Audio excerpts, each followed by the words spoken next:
Muito bom dia a todos. Iniciamos hoje o nosso 10º e último episódio da primeira temporada do podcast Desporto Vivido, Desporto Pensado, uma iniciativa do Seminário Permanente de Filosofia do Desporto. Este podcast tem como objetivo reunir elementos de construção de pontes entre um lado mais prático e vivido do desporto e o seu lado mais teorético, relacionado com a pesquisa e a reflexão. É um lugar de celebração de pessoas e vidas únicas, entre o saber e o saber fazer. Pelo que, para fechar esta temporada com chave de ouro, não podíamos fazê-lo em melhor companhia.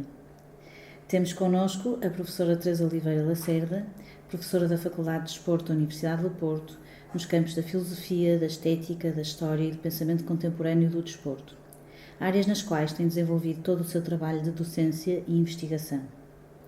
A professora Teresa é um nome incontornável e pioneiro no campo da estética do desporto e membro assíduo das comunidades de filosofia do desporto internacionais e nacionais. Esta entrevista tem um peso emocional e afetivo particular para mim, pois foi a professora Teresa que me introduziu no mundo da filosofia do desporto, inicialmente como minha professora na universidade e tendo posteriormente orientado toda a minha investigação inicial neste campo de estudos. É para mim uma enorme honra ter esta conversa, que é simultaneamente um momento também de reconhecimento e agradecimento. Professora Teresa, agradecemos profundamente a sua disponibilidade para dedicar-se a conversar connosco hoje e seja muito bem-vinda a esta conversa. Eu começaria esta entrevista dando-lhe as boas-vindas e explorando talvez o início do seu percurso no campo da filosofia do desporto e nesta nossa área de conhecimento. A professora, tendo percorrido um percurso de formação e investigação que sempre foi convergindo as ciências do desporto, a arte, a história e a estética, podemos assumir que foi por aí que surgiu o seu interesse pela filosofia do desporto? Pode contar-nos um bocadinho a sua história de encontro e envolvimento com este campo de estudos? E como é que vê o futuro deste campo de estudos no país? Bom dia, muito obrigada pelo convite para participar neste podcast, é com o maior gosto que o faço e queria começar por agradecer as palavras tão gentis que a Luísa me dirigiu. A relação entre os professores e os alunos é uma relação bilateral, portanto com duas vias bem importantes. E a Luísa foi sempre uma aluna muito interessada, muito responsável, muito empenhada, muito participativa, com uma enorme curiosidade pelo conhecimento, e isso foi também muitíssimo frutuoso para mim e por isso eu estou muito grata por ter entrado na minha vida, primeiro como estudante, na verdade, e hoje há uma relação afetiva que nos liga, eu espero, para o resto das nossas vidas e também uma relação de uma cumplicidade profissional que eu muito prezo e estimo. Relativamente então à questão que acabou de me colocar, como é que eu me aproximei da estética do desporto? Eu trouxe até aqui comigo, foi engraçado ao preparar aqui a entrevista, ter tido a oportunidade de voltar ao meu trabalho de mestrado, à minha dissertação de mestrado, que se focou na dimensão artística. Ela não tinha exatamente esta designação, mas na verdade era disso que se tratava, a dimensão artística da ginástica rítmica. E se calhar eu vou até um bocadinho mais atrás, para dizer que eu não sou uma pessoa que desde a juventude, desde a infância e a juventude, teve uma ligação forte ao desporto. Na verdade não tive, a minha ligação foi à dança, sempre tive uma paixão muito grande pela dança e até também pela patinagem artística. Mas já percebemos aqui uma afinidade forte com as questões da expressividade, da elegância, do ritmo, da graça do movimento. Eram essas as que mais me interessavam na questão das e se calhar podemos usar este termo assim mais lato, das práticas físicas, não é? Onde temos o desporto, mas também temos uma forma de arte como é a dança. Bom, então, em termos académicos, a minha dissertação de mestrado foi por aí. E eu, se calhar, até ia ler aqui uma frasezinha que eu acho que explica bem, e como disse há pouco, foi mesmo interessante revisitar este trabalho, no qual não pegava há muitos anos. E eu digo aqui, numa das páginas, logo da introdução: no mundo contemporâneo, em que o desporto reflete, à sua maneira, as tecnologias da sociedade e em que a ginástica é habitualmente caracterizada, em função da estrutura do rendimento, como um desporto técnico, é com especial satisfação que desenvolvemos um trabalho centrado nos aspectos artísticos e estéticos da ginástica rítmica. Esta foi a minha grande motivação, e nós sabemos como, para desenvolver um trabalho de investigação, nós queremos produzir conhecimento, mas é muito mais fácil e mais prazeroso produzir conhecimento nas áreas com as quais temos pelas quais temos uma paixão, uma relação afetiva forte. E a relação afetiva com a rítmica começou justamente no primeiro ano da faculdade, quando eu me cruzei nas aulas de estudos práticos com a ginástica rítmica, porque, como eu disse, antes de ingressar na Faculdade de Desporto, na licenciatura, a minha afinidade era mesmo com a dança e um bocadinho com a patinagem artística. O valor estético não está apenas na dimensão artística. A dimensão técnica está intimamente articulada com a dimensão artística, e na técnica nós reconhecemos também valor estético. Mas aí eu só cheguei mais tarde, quando, ao pensar com o meu orientador, e agora chamo aqui à nossa presença, a figura incontornável do professor Paulo Cunha e Silva, que foi professor nesta universidade, na Universidade do Porto e na nossa faculdade, e quando em conversa com ele nós discutíamos acerca do possível tema do meu doutoramento, e ele me dizia de forma muito enfática e muito convicta que não, no doutoramento nós não podíamos continuar vinculados aos desportos de composição artística, àqueles em que o próprio regulamento integra aspectos de natureza artística no plano da avaliação, aspectos esses que depois se vão repercutir no resultado em competição, mas que tínhamos que levantar o nosso olhar para este grande campo cultural que é o desporto. Porque entendia ele já na altura que todo o desporto tem valor estético. Mas isso precisava, de algum modo, de ser mostrado em termos académicos. Não é? Não podíamos ficar só pela convicção que uma pessoa iluminada em relação ao conhecimento sobre a arte, mas também ao conhecimento sobre o desporto, como era o professor Paulo Cunha e Silva, já tinha. E, portanto, percorremos um caminho de investigação em que procuramos, por um lado, mapear em que estado é que estava o conhecimento sobre estética do desporto. Não havia praticamente estudos produzidos em Portugal, e aqui talvez possa sinalizar o trabalho do professor Silvio Lima sobre desporto, jogo e arte, que ele tinha feito para, penso que na altura, a Direção-Geral dos Desportos, e foi um livrinho pequenino, uma publicação fininha que eu fui encontrar na biblioteca da nossa faculdade e que me foi útil, mas toda a bibliografia era basicamente anglo-saxónica.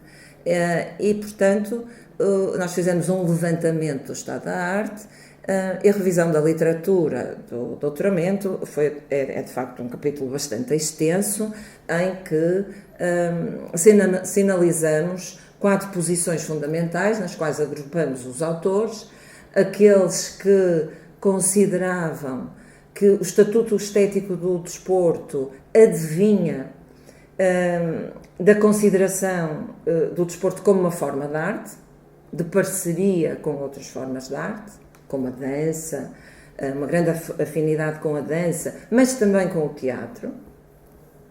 Depois, um outro grupo de autores que não divergia muito deste, mas que dizia que o desporto poderia ser considerado como uma atividade quase artística e estética, e portanto este conjunto de autores também reconhecia muitas afinidades entre o desporto e a arte, designadamente ao nível dos aspectos que se prendiam com a possibilidade do desporto como a arte se prestar à apreciação do público, a uma apreciação que convoca não só o conhecimento, e portanto de um ponto de vista mais lógico, não é?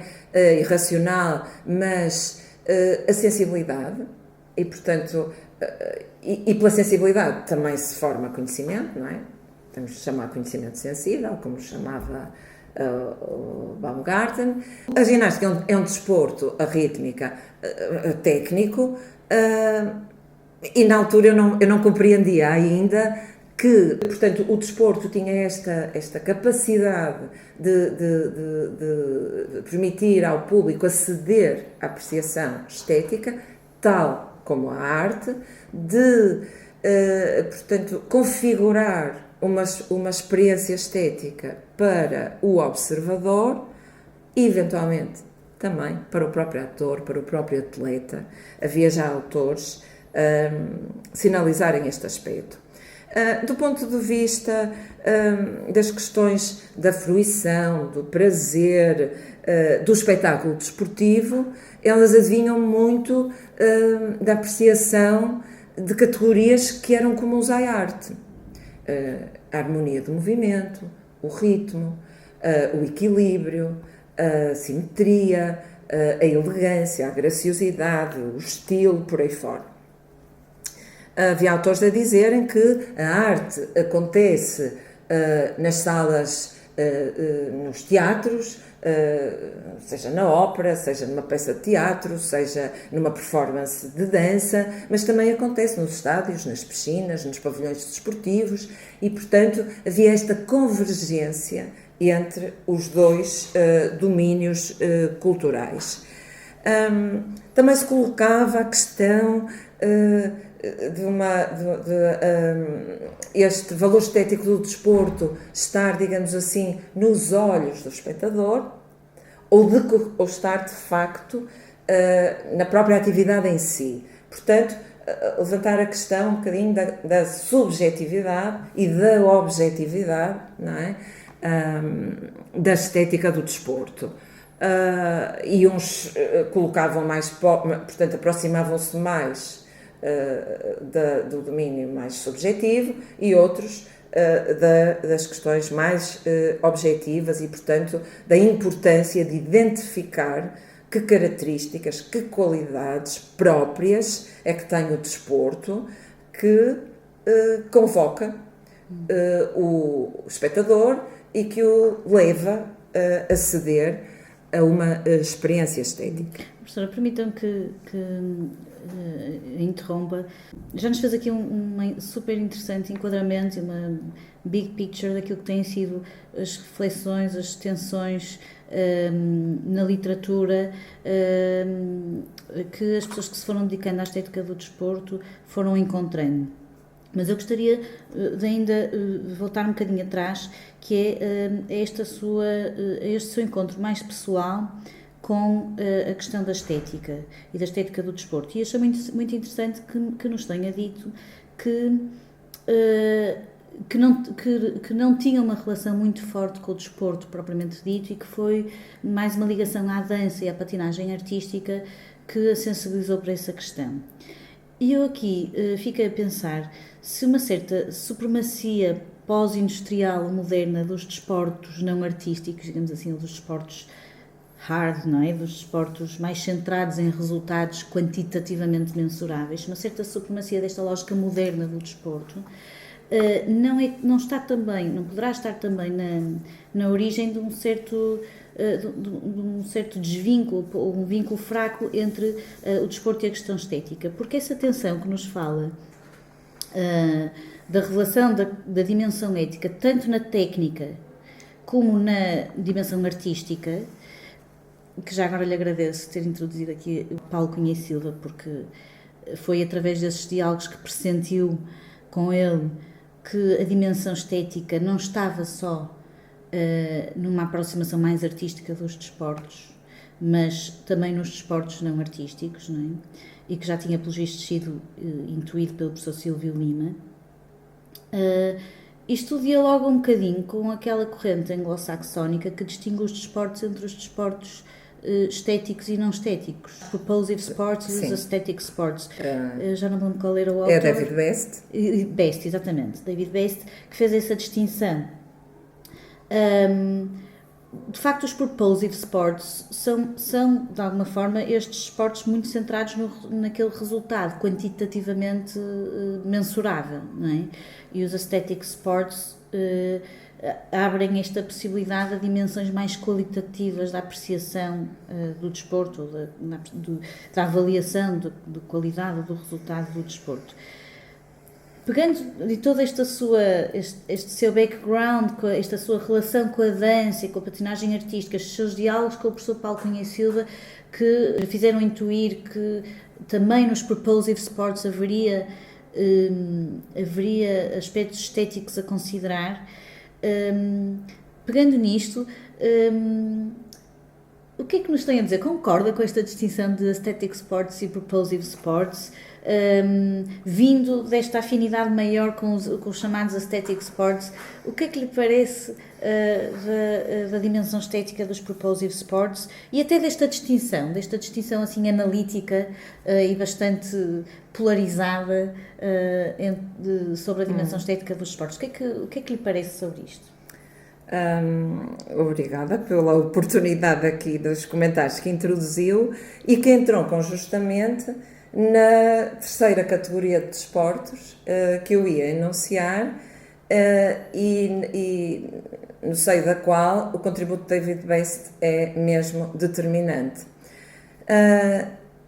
Porque esta terceira categoria é daqueles pensadores que refletem sobre a estética do desporto, já não à custa das convergências e quase uma necessidade que o desporto seja considerado como uma forma de arte para que lhe seja reconhecido valor estético, mas antes que partem desta premissa. O desporto é um domínio cultural com valor estético e não precisa de ser aproximado à arte, precisa antes que nele sejam identificadas características, dimensões próprias que legitimam, que ratificam, que nos permitem compreender, explicar e comunicar esse valor. E nesse sentido, esta distinção que é proposta por David Best, ela vem também acrescentar aqui a possibilidade de, apesar de nos propulsive, portanto, não haver uma intenção estética à partida, porque é isso que existe nos aesthetic sports, nos desportos estéticos, e dessa intenção que existe à partida se refletir muito objetivamente no resultado em competição. Nos propulsive sports, o facto da intenção não existir à partida não quer dizer que eles não tenham a potencialidade de gerar valor estético, de incorporarem em si valor estético e desse valor poder ser reconhecido por terceiros, ou seja, pela audiência, pelo público. O que é aqui determinante, e Best chama também a atenção para isso, é que nos desportos, nos aesthetic sports, há uma colagem, há uma sobreposição, há uma unidade entre meios e fins. Não se pode dizer uma ginasta, olha, realiza um pivô de 360, mas não interessa se acabas desequilibrada ou se não rodas bem a cabeça, o que interessa é que faças, porque isso não tem valor do ponto de vista da avaliação deste elemento. Mas podemos dizer a um basquetebolista, olha, lança. Vocês conhecem todos os princípios das diferentes formas de lançamento, vocês sabem que está estudado pela biomecânica e pelo treino desportivo, etc.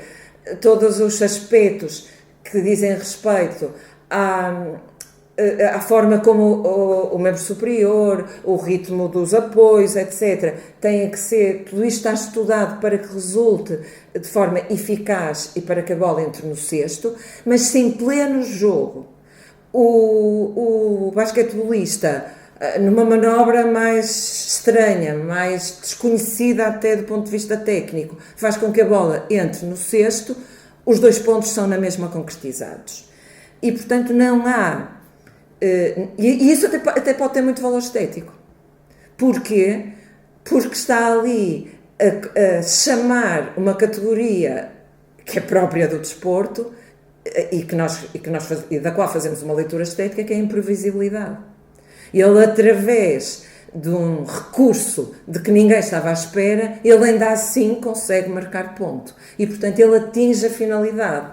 E, portanto, há aqui um valor estético que decorre da própria emergência da imprevisibilidade. E se calhar eu chamava aqui o professor Stephen Mumford, o nosso colega britânico, que também há anos, e foi das primeiras pessoas, eu acho que foi a primeira mesmo, com quem eu tive contacto no contexto da Comunidade de Filosofia do Desporto, a Comunidade Internacional de Filosofia do Desporto, em que ele chama a atenção, nos estudos mais recentes, sobre 3 aspectos fundamentais para a estética do desporto, para o reconhecimento de valor estético no desporto, que são a competitividade, o indeterminismo e aquilo que ele chama emergence, que nós, traduzido para português, será uma emergência, mas a emergência no sentido filosófico do aparecimento de propriedades novas e superiores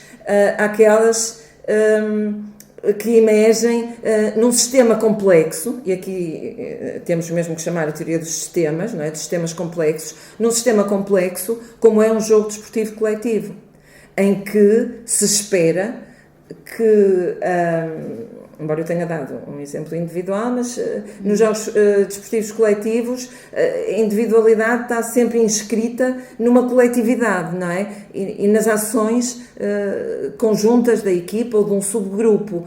E, portanto, neste sentido, é a capacidade a soma das partes acrescentar algo ao todo, não é?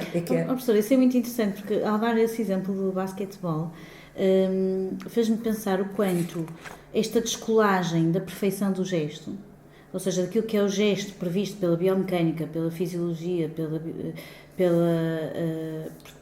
toda a ciência, digamos assim, dura sobre aquilo que é o gesto mais eficiente, portanto, o gesto que produz mais resultado com o mínimo dispendio de energia. Ao dar esse exemplo do basquete, que é uma modalidade, um propulsive sport, não um static sport, no fundo o que nos está a dizer é que nestas modalidades, o gesto menos eficiente, o gesto menos ensaiado no sentido que não há um guião, digamos assim, aquilo aparece, pode ter sido ensaiado, mas aparece de forma espontânea, esse gesto abre novas possibilidades à apreciação estética que os aesthetic sports não têm tanto. Porquê? Porque os aesthetic sports são ensaiados, são programados, não é? E, portanto, aquela que era uma distinção inicial entre aesthetic sports e propulsive sports, nós agora, quando olhamos para os propulsive e vemos este tipo de gestos não eficientes, do ponto de vista biomecânico,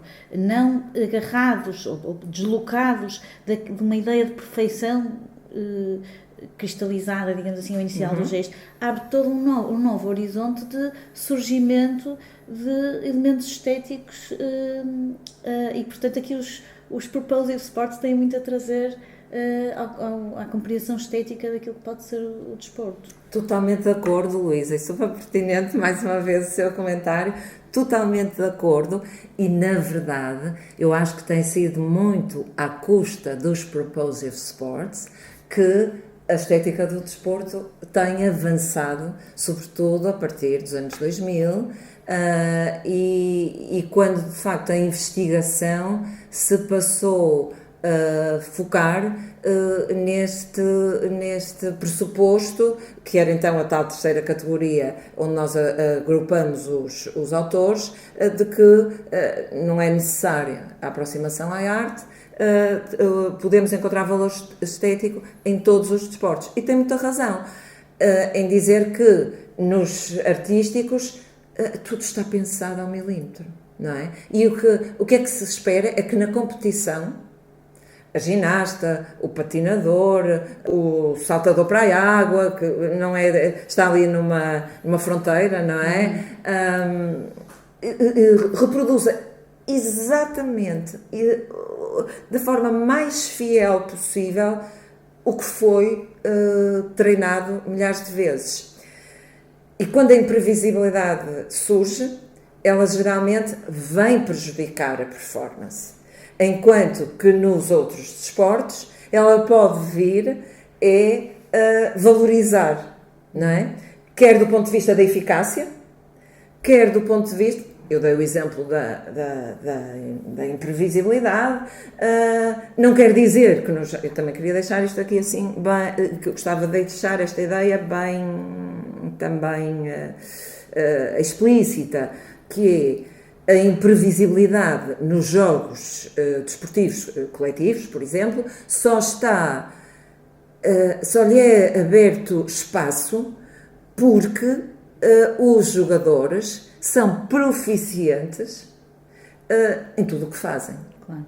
E, portanto, é sobre esta base que já está no topo, não é? Porque isto, regra geral, é melhor mobilizado pelos atletas que estão ao nível do alto rendimento desportivo, abre-se um espaço de criatividade, porque vamos pensar, por exemplo, eu peço desculpa, porque eu até já citei este exemplo em trabalhos que estão publicados, mas para mim continua a ser um exemplo paradigmático, e eu acho que eu posso convocar, porque ainda esta semana, coincidentemente, numa aula de estética do desporto, foi uma aluna que trouxe de novo este exemplo. Portanto, os meus alunos da licenciatura têm à volta de 20 anos, e por isso acho que não me fica mal trazer de novo aqui este exemplo, que é já de 2018, quando o Cristiano Ronaldo realiza aquele icónico pontapé de bicicleta, que leva a que, ele estava ainda ao serviço do Real Madrid, não é? A que os adeptos da Juventus se levantem e batam palmas à sua atuação. E sabemos que o pontapé de bicicleta terá sido treinado milhares de vezes, ou milhões, não sei, e que todos os grandes futebolistas que são eficazes ao realizá-lo, há muito treino ali por trás. Mas depois é a questão de usar esse recurso no momento em que ninguém estava à espera. E isto também se prende, eu espero não perder o meu raciocínio, mas também se prende com uma categoria, que num estudo em que eu participei o ano passado, sobre futebol, uma categoria que eu também acho que pode ter uma leitura estética, que é a questão da adaptabilidade, em que o autor principal do estudo defendia o argumento que no futebol, e no futebol de alto nível, cada vez mais a questão de os jogadores se adaptarem muito rápido, instantaneamente às circunstâncias do jogo, isso vai ser um fator fundamental para o sucesso e para a boa performance da equipa. E, portanto, E isso também é qualquer coisa que, à medida que for cada vez mais presente no futebol e noutros jogos desportivos coletivos, vai passar a ser algo que o público vai estar à espera e vai premiar também, e vai gozar, e vai fruir, e vai decorrer daí prazer disso. E, portanto, será mais poderá ser mais uma categoria que pode ser lida do ponto de vista estético. E, portanto, neste sentido, e agora para entroncar com o seu comentário, sim, os jogos desportivos coletivos e, no geral, e em geral, os desportos que não se enquadram naquela definição, naquela categoria mais estrita dos desportos de composição artística, têm tido um contributo fundamental para o desenvolvimento da estética do desporto. Só aqui para fechar, havia ainda um grupo de autores muito residual que considerava que o desporto nem tem valor estético, nem tem uma forma de arte, é um objeto cultural completamente distinto da arte, com características próprias, e portanto não há sequer que chamar a estética, mas de facto esta corrente tinha muito poucos defensores, e portanto o trabalho de doutoramento que foi depois apresentado em 2002 abriu em Portugal caminho para novos estudos nesta área, mas eu acho que também nós não devemos estar aqui com falsas modéstias. Eu penso que o nosso contributo, o contributo dos investigadores portugueses, tem sido importante, desde aí e até ao tempo em que estamos, tem sido importante, quase que digamos, no sedimentar deste pressuposto. De facto, o desporto tem valor estético, o desporto para o atleta, para o espectador, não há necessidade de qualquer aproximação à arte, o que não quer dizer, e agora, depois se houver oportunidade mais à frente poderemos falar sobre isso, que a arte não possa também alimentar a estética do desporto. Eu acho que sim. E, por exemplo, numa unidade curricular que existe aqui na faculdade, e que eu leciono com o maior dos interesses e com muita paixão, muito gosto, muita afinidade, que é a estética do desporto, que é uma unidade curricular optativa de estética do desporto, tratamos nessa unidade curricular fundamentalmente do contributo das representações do desporto na arte para o avanço da própria estética do desporto. Eu achei graça que referiu agora que falou agora dos seus alunos e que eles têm cerca de 20 anos, e pensar que este seu trabalho de doutoramento, elementos para a construção de uma estética do desporto, também foi produzido há mais de 20 anos. E no fundo gostaria eventualmente de encerrar esta primeira parte da entrevista perguntando-lhe, desde esse trabalho, ao qual eu desde já tenho que dizer que sou muito grata, porque também todo o meu trabalho de investigação encontrou os seus pilares, os seus fundamentos nesse trabalho, o meu e de tantos colegas que se foram dedicando a este campo de estudos. Desde esse trabalho, o que é que sente que foi evoluindo, entretanto, no campo? Mas mais do que isto, que caminhos é que nós ainda temos para percorrer, ou até de uma forma mais pessoal, mais afetiva, perguntar quais são os seus sonhos para o desenvolvimento deste campo de estudos? O que é que gostaria de ver em termos de desenvolvimento da estética do desporto, não só em língua portuguesa e no nosso contexto, mas também na comunidade internacional? O que é que sente que ainda há por fazer, por percorrer? Que temas, que tópicos é que gostaria de ver tratados, investigados? Enfim, quais são os seus sonhos para a área, para o futuro?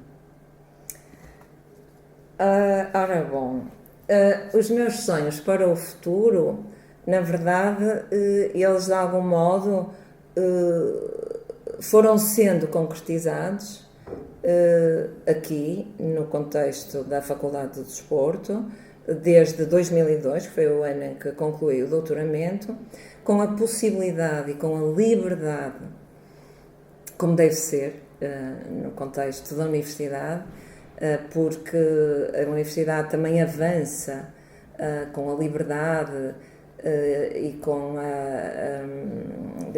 de inovação que dá aos seus colaboradores, neste caso aos seus docentes.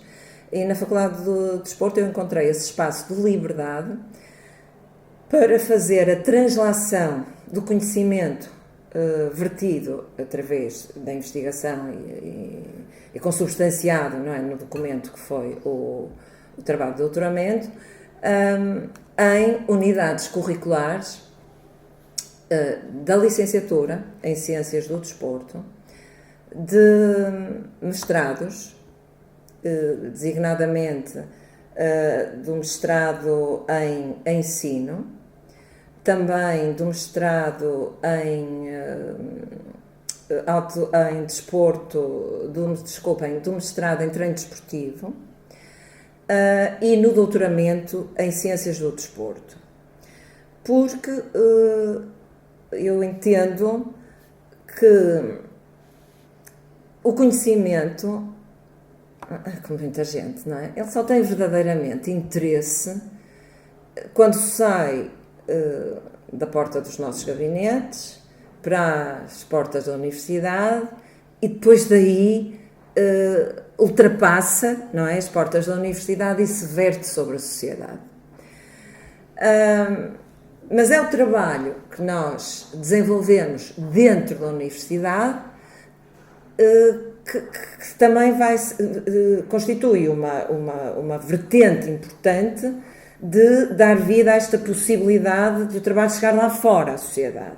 Porque os nossos estudantes, dentro de 3, no caso da licenciatura, 3 anos, mais 2 anos, mais 5 ou 4 no doutoramento, eles vão estar lá fora, não é? Eles vão ser os cidadãos que estão nas escolas, e os cidadãos e os profissionais que estão nas escolas, que estão nos clubes, que estão nas academias e, portanto, que levam consigo aquilo que a universidade lhes deu. E, portanto, ao incorporar nos diferentes ciclos de estudos, unidades curriculares, em que a estética do desporto foi tratada, isso foi, na verdade, eu na altura não tinha a noção que estava a concretizar um sonho, mas realmente agora, ao olhar para trás, percebo que sim, que foi isso que aconteceu. E nós conseguimos, aqui na escola, que a estética estivesse presente em muitos cursos e chegasse a muita gente. E, portanto, em termos nacionais, o sonho foi assim realizado. Em termos internacionais, foi sempre muito à custa, portanto, da ligação às sociedades internacionais, da presença em congressos, da publicação em revistas da especialidade, e assim se disseminou o conhecimento que era produzido cá em Portugal e que nunca ignorava o contributo, não é, dos colegas de outros países. Mas nós estamos agora a atravessar um momento diferente em termos do que são os planos curriculares dos cursos lecionados aqui na faculdade. E, de facto, houve, de há poucos anos para cá, há uns 4, 5 anos para cá, tem-se vindo a assistir a um afunilamento, a uma redução. A uma redução, é mesmo esse o termo, da importância das ciências humanas, designadamente da filosofia e então, no contexto dos diferentes domínios da filosofia, da estética do desporto. E, portanto, o caminho que paulatinamente foi um caminho de conquistar presença nos vários cursos que a faculdade oferecia, nos últimos anos tem sido feito o caminho inverso, que é o de apagar, de omitir, de deixar essa presença nos cursos de mestrado, primeiro no curso de doutoramento, depois nos cursos de mestrado, reduzindo-se agora a presença da estética do desporto apenas à licenciatura. E, portanto, eu aqui dentro de portas da universidade, eu tenho muita dificuldade em perspectivar o que vai ser o futuro. Estou certa, contudo, e cada vez mais, de que é pela educação e que a escola em geral, e na escola inclui-se a universidade também, é pela educação que se pode verdadeiramente transformar a sociedade. E nós, seres humanos, somos um complexo de muitas dimensões, não é? E o tempo em que o conhecimento racional tinha uma hegemonia sobre o conhecimento sensível, que decorria fundamentalmente da arte, não é? Mas nós hoje percebemos, pelo desporto também se pode desenvolver conhecimento sensível, não é? Esse tempo acabou. E, portanto, qualquer tentativa de, por via, seja dos grandes desenvolvimentos tecnológicos, de voltar a querer catapultar, agora reconfigurado, obviamente, esse conhecimento que vem da lógica e da racionalidade para primeiro plano, apagando, esvaziando aquilo que são as questões da sensibilidade e da afetividade, eu penso que só poderá dar mau resultado. Porque eu não tenho nada contra a tecnologia, contra a inteligência artificial, mas rigorosamente nada. Eu acho que isso é um sinal de que a sociedade está cheia de vitalidade e que estamos, no nosso tempo, a viver o futuro. Nós somos uns sortudos, porque se calhar não houve época de aceleração da história como aquela que nós estamos a viver. Talvez na Revolução Industrial, não é? Ali, nos finais do século XIX, princípio do século XX, com o motor, a combustão, a eletricidade, o telefone, não é? Tudo isso veio a revolução, a luz elétrica, pronto, tudo isso. Mas o que tem acontecido agora no século XXI é absolutamente fantástico. E, portanto, nós somos uns sortudos nesse sentido, mas nós temos que pensar a montante sobre as novas tecnologias e depois a jusante. O que é que, portanto, como as usar e depois como mobilizar o uso delas. E isso vem muito também por algo que eu não sei se no futuro as máquinas vão ser tão sensíveis como nós. Não é? Se vão atingir verdadeiramente todo o potencial que nós, enquanto seres humanos, temos. Sei que neste momento ainda não estamos lá. E, portanto, há cada vez mais que valorizar o que é verdadeiramente mais profundamente humano e onde as máquinas ainda não chegaram. E, portanto, as máquinas, a inteligência artificial, ela já produz arte. Ela já produz arte, seja trabalhos no domínio das artes plásticas, no domínio da literatura. Eu sinceramente não tenho nada contra. Eu acho que isso é um sinal dos tempos. Isso é um sinal dos tempos. Vai haver que, se calhar, no futuro, e já relativamente próximo, como nós vamos falar, sei lá, de Oscar Wilde, ou de Gonçalo M. Tavares, vamos falar do autor X e Y, mas esse é de carne e osso, ou é de inteligência artificial? Este é de inteligência artificial. E qual é o problema?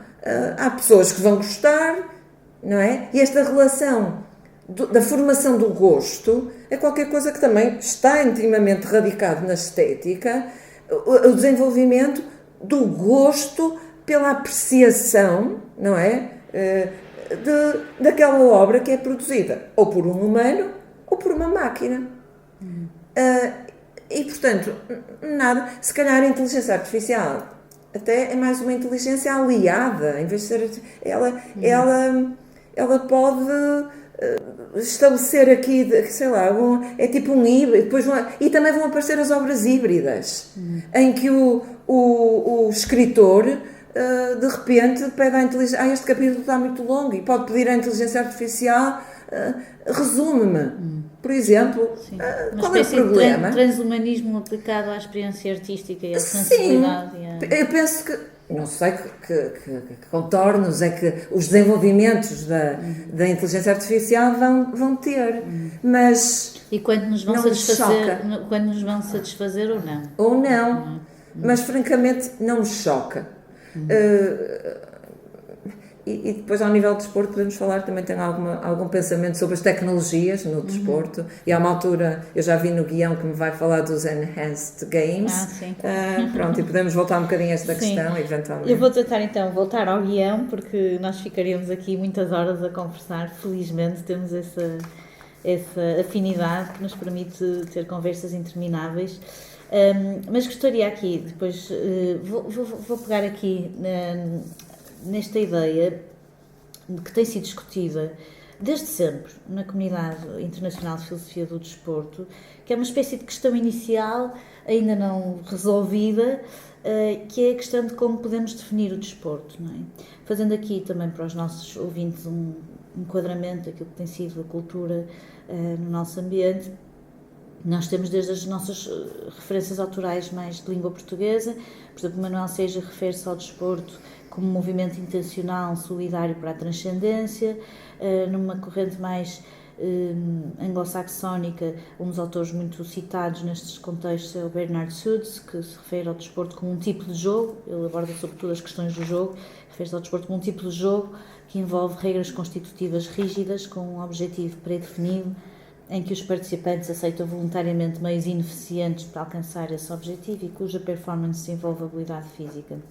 A tradição anglo-saxónica define o desporto com algumas categorias bastante restritas, portanto tem que ser uma atividade física, competitiva, institucionalizada, baseada em regras constitutivas, cujo valor depende da comparação objetiva de desempenhos corporais e cujo significado é reforçado por um amplo reconhecimento social, que eles chamam de broad following.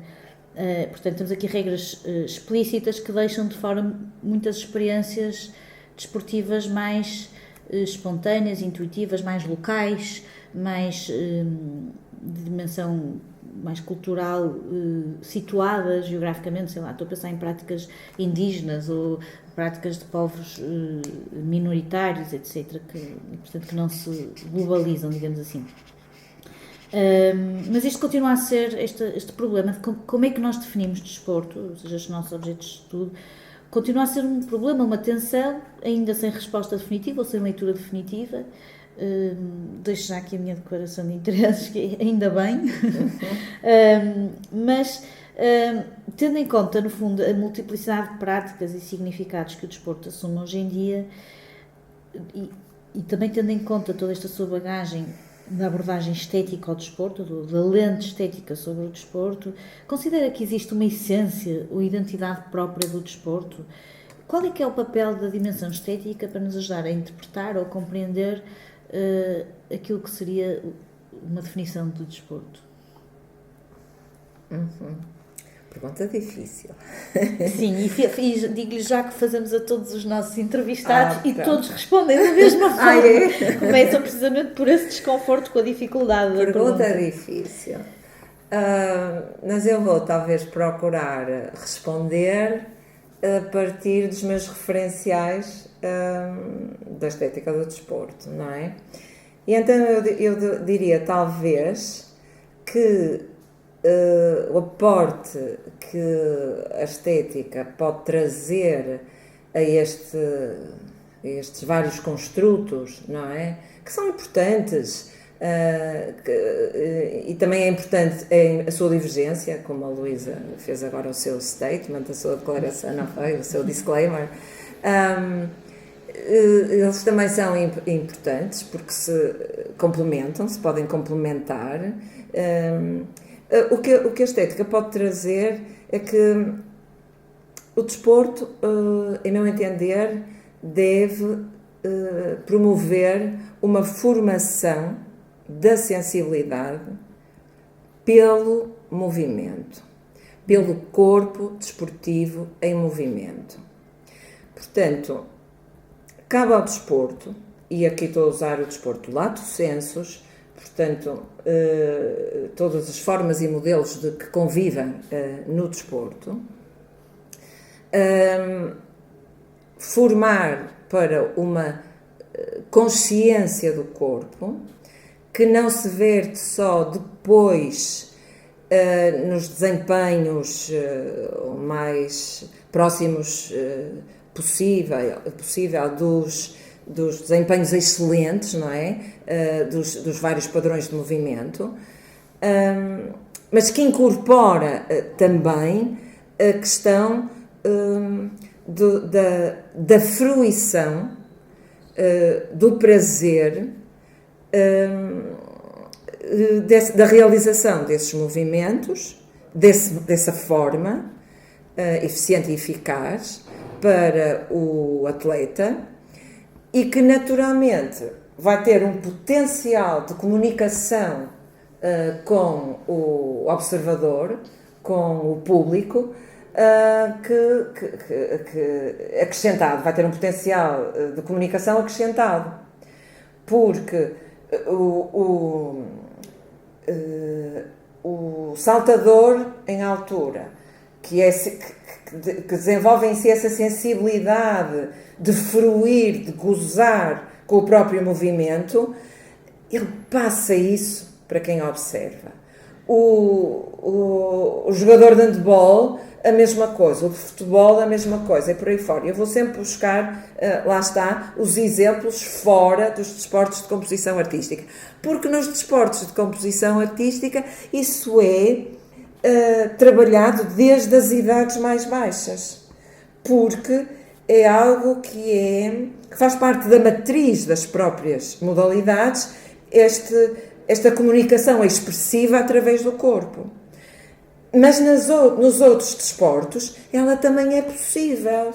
Ela tem rostos diferentes. Ela apresenta-se de maneira diferente. Porque o nosso corpo tem potencialidades, de facto, incríveis. E a plástica do corpo em movimento de um golfista, que já estão paradinho ali junto à bola, mas depois todo o movimento do tronco e dos membros superiores, toda a amplitude do gesto, não é? Que ele tem que sentir em si e que ele até antecipadamente, quase antes do taco tocar na bola, ele já sabe que se vai conseguir o propósito ou não. Esta consciência que também vem pelos sentidos e pelos sentimentos. E, portanto, o nosso contributo para esta conceptualização, para estes construtos do desporto, passa por eles incorporarem a questão da sensibilidade. E isso não tem nada de especial, bem no fundo. Vamos pensar numa forma de arte como é o design, que está ali um bocadinho na fronteira, um bocadinho como está o desporto, porque o design, ele pode ser autoral, ele pode ser extremamente criativo, portanto, ele tem muitas características. É uma forma do artista comunicar algo ao mundo, algo de si ao mundo, e simultaneamente ele tem uma função utilitária. Vamos pensar, por exemplo, no design gráfico. Um designer, e estou a pensar, sei lá, nos designers que realizaram agora os cartazes para o mega evento desportivo que aí vem no próximo ano, que é o Mundial de Futebol. Portanto, eles tentaram produzir cartazes que fossem apelativos e comunicassem algo do ponto de vista estético, mas que também têm a função prática utilitária de fazer passar bem a mensagem, não é? Qual é o paralelo aqui que eu estabeleço com o desporto? O desporto também tem uma finalidade prática, que é marcar pontos. E agora estamos sempre mais no quadro dos purposive sports, não é? Portanto, não há intenção estética à partida. É a vitória e a derrota. É a vitória e a derrota. Mas algo impede que o processo que conduz à vitória e à derrota, ou à derrota, seja um processo extremamente rico, cheio de belos movimentos desportivos, e depois o corpo desportivo em movimento, a plástica do corpo desportivo em movimento, é provavelmente o elemento central da estética do desporto, mas depois há tudo o resto. São os materiais que são utilizados, é o equipamento dos atletas, é o envolvimento ambiental no qual decorre a atividade. Há uma série de aspectos e o desporto é muito rico a esse nível. Eu há bocadinho ia falar de um autor que julgo que é Masterson, e eu posso até vir aqui aos meus apontamentos ver se é, eu acho que é, agora não estou a encontrar, mas penso que é, que um bocadinho como Wagner dizia que a obra de arte total era a ópera, porque na ópera se congregava o canto, a música, todos os aspectos relacionados com o guarda-roupa, a cenografia, a dança. Há muitas óperas que têm dança. Portanto, a ópera era a obra de arte total, e Masterson diz-nos que os Jogos Olímpicos são a obra de arte total. O desporto total, sim. Sim. Desculpe. O equivalente... É o desporto total, exatamente. Isso mesmo. E, portanto... os elementos estão todos lá. O que é que falta? Em meu entender, falta a formação do público, falta a formação dos atletas, dos treinadores, dos professores de educação física, dos juízes, dos árbitros, de toda a comunidade que constrói o desporto. E que, na verdade, eu penso que a Faculdade de Desporto estava a fazer o caminho certo, porque quando havia uma unidade curricular presente no curso de mestrado em ensino da educação física, que procurava sensibilizar, mostrar aos professores de educação física como é que o valor estético do desporto também pode ser mobilizado nas aulas de educação física, estamos a fazer caminho por aí. Quando mostrava...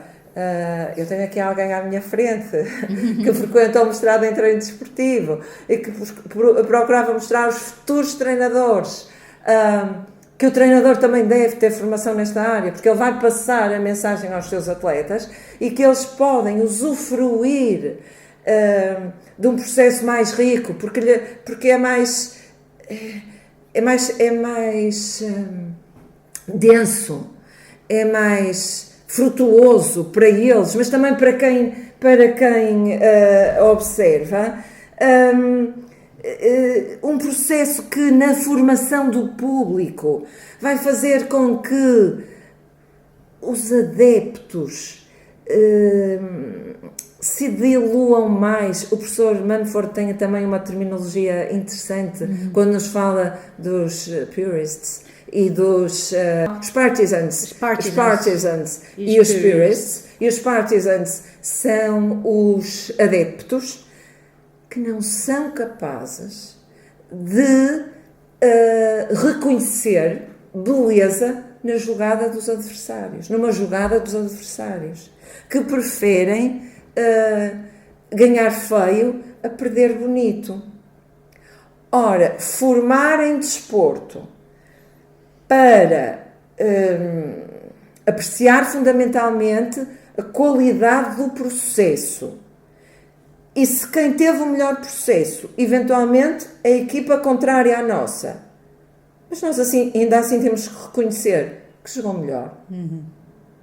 Porque, regra geral, é verdade, e também há autores que o dizem, então me lembrar de Cuffer, por exemplo, regra geral, o melhor processo é aquele que conduz ao melhor produto.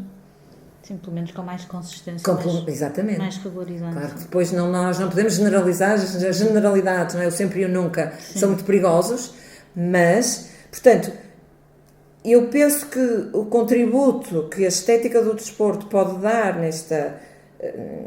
a todos estes construtos e à configuração destes construtos é este aporte de formar todos estes agentes, não é, que orbitam no quadro do desporto para a sensibilidade, para a apreciação, para a fruição daquilo que me interessa diretamente, porque eu quero que a minha equipe ganhe, mas também, e isso acontece, e o professor Manuel Sérgio chama, por exemplo, a transcendência. Eu acho que, e vamos buscar o exemplo outra vez do Cristiano Ronaldo, não terá sido um momento de transcendência aquilo que aconteceu no tal jogo de 2018, em que através de uma jogada, de uma intuição e de algo que decorre muito da sua proficiência, mas também da sua sensibilidade, não é? E que se concretizou, e que ainda por cima concretizou o ponto, e que leva os adeptos da equipa contrária, quer dizer, aquilo foi tão forte, teve um impacto tão forte, que os adeptos da equipa contrária são levados. Isto para mim configura um momento de transcendência. Seria um diálogo interessante com o professor Stephen Mumford, porque aí revelaram-se muitos purists, ou seja, os adeptos da equipa adversária eram purists, porque conseguiram acabaram por apreciar esse gesto. Sim. Exatamente. A apreciação estética que fizeram do gesto sobrepôs inclusivamente ao seu interesse no resultado. Acho que é muito interessante. Portanto, todos nós devemos ter penso que o desporto do futuro tem muito a ganhar com isso, porque nós estamos a viver, e isso é a sociedade em geral, e não é só no campo do desporto, não é? Em que se começa a ser preocupante a banalização do mal no nosso cotidiano.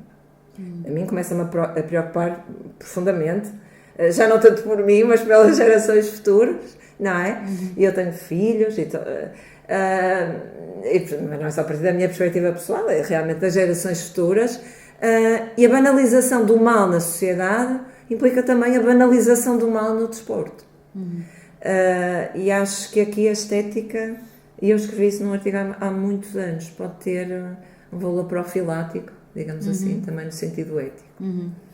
Eu achei muito interessante esta ideia que expressou agora, de que o desporto pode ter rostos muito diferentes, e esta diferença de rostos manifesta-se também nas universidades que se dedicam ao estudo do desporto.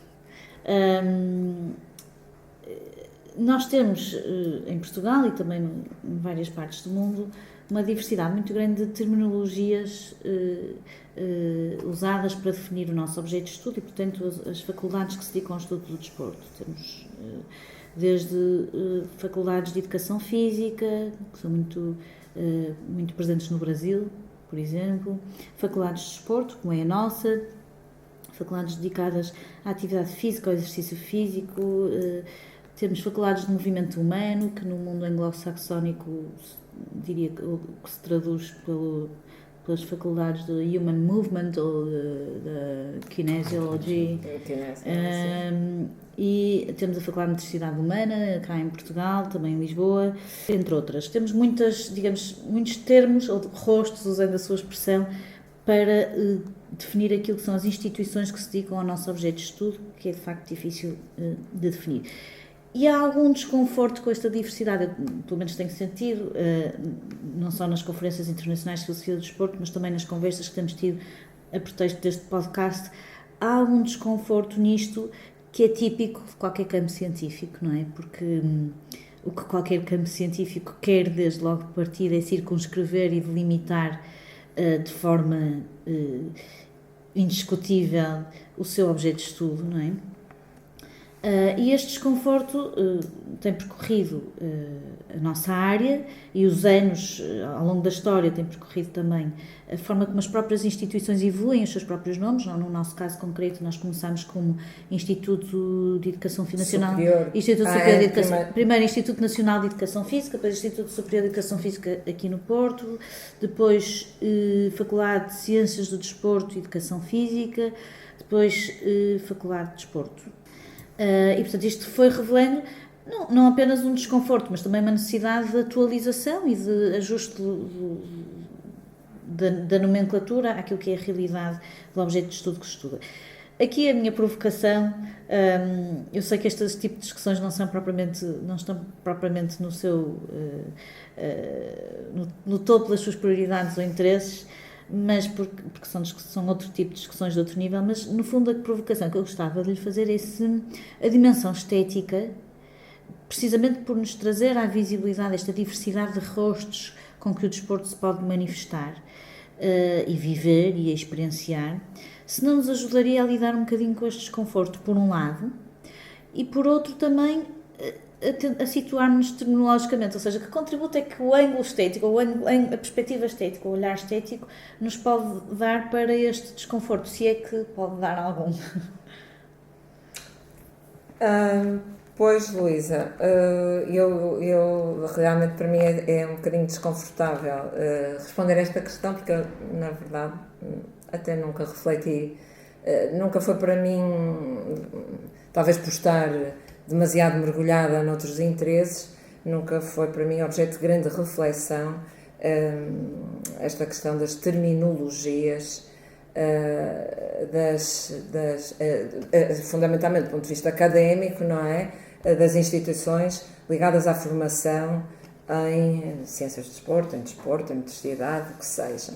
Deixa-me só acrescentar aqui uma provocação. Tem alguma terminologia preferida destas? É uma coisa um bocado...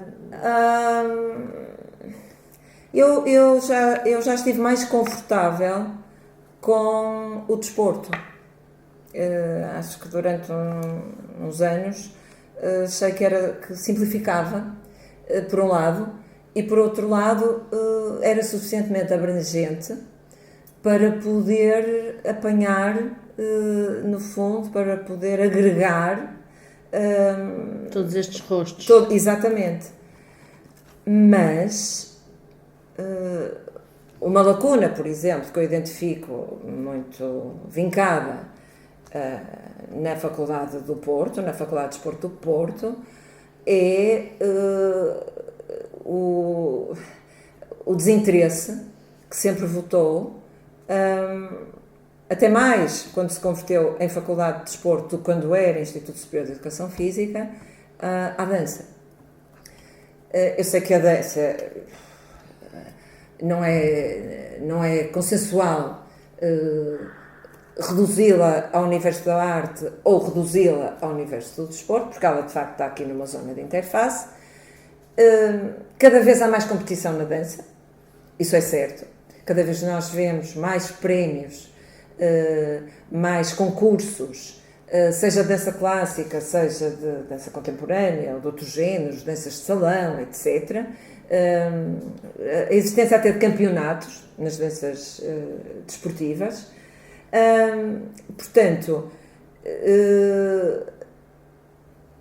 o não tratarmos a dança, ou sempre temos desprezado de certa forma a dança na Faculdade de Desporto, eu penso que se inscreve um bocadinho na tal ideia de que estávamos numa Faculdade de Desporto e que, portanto, a dança ficava, por exemplo, para a Faculdade de Motricidade Humana, que tinha, ao estudar o movimento humano, não é?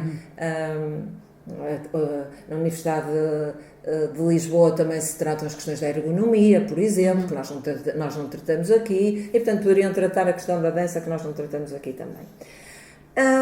Eu talvez assim, refletindo agora um bocadinho sem rede, não é?